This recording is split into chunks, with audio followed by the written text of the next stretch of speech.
Талија ги одведе во очај жителите на Карбенци и Лакавица. Силно невреме поплави над 50 хектари ниви и по втор пат годинава лакавичките земјоделци ги остави без род. Штета имам околу фолиите таму што ми има направено штета, нешто водата што е улезело, многу е влага, сега може да предизвика бело гниење, може да е окапување некои други.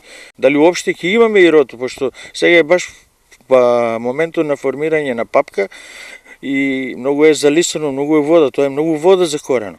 Освен на нивите, овдешните жители проблеми имаа и дома. 100 кг млеко имаше и од фриждерите. 2 дена што нема струја и млекото ми се расипа. Од тоа млеко не бива, кој ќе го земе, лекарот не го зема, што без киснат. Половината го фрли на кучињата, половината го на провисири, нема да биде кисело е. Поплавено ми е сета опрема у гаражата, фриждери, шпориња и механизација, нешто имам таму, апарати, мотори, тие што се поплавени се. Се во ова за земјоделците е вовед во очај, поради што тие помош бараат од државата. Треба да дојдат и да се помогне малку. Ако сакат да луѓето да се вратат стварно на земјоделието. Ако не, и ние ќе се откажеме.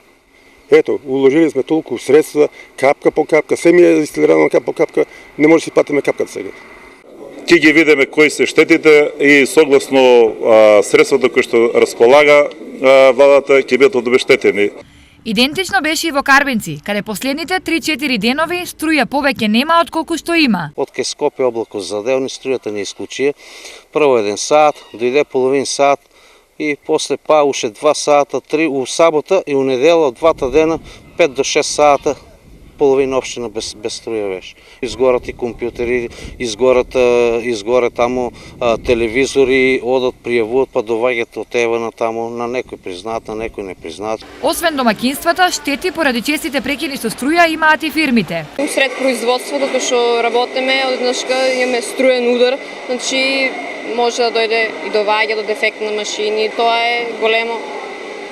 Тука за нас е многу голема штета.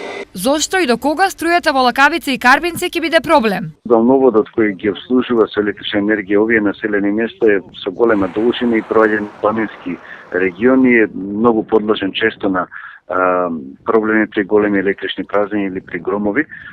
Направени се одредени интервенции, зајакнати се одредени места, столбни, каде што се наоѓаат електричните столбови и се надеваме дека во иднина нема да има поголеми проблеми. Претходно во јуни невремето во Лакавица беше причина за големи земјоделски загуби.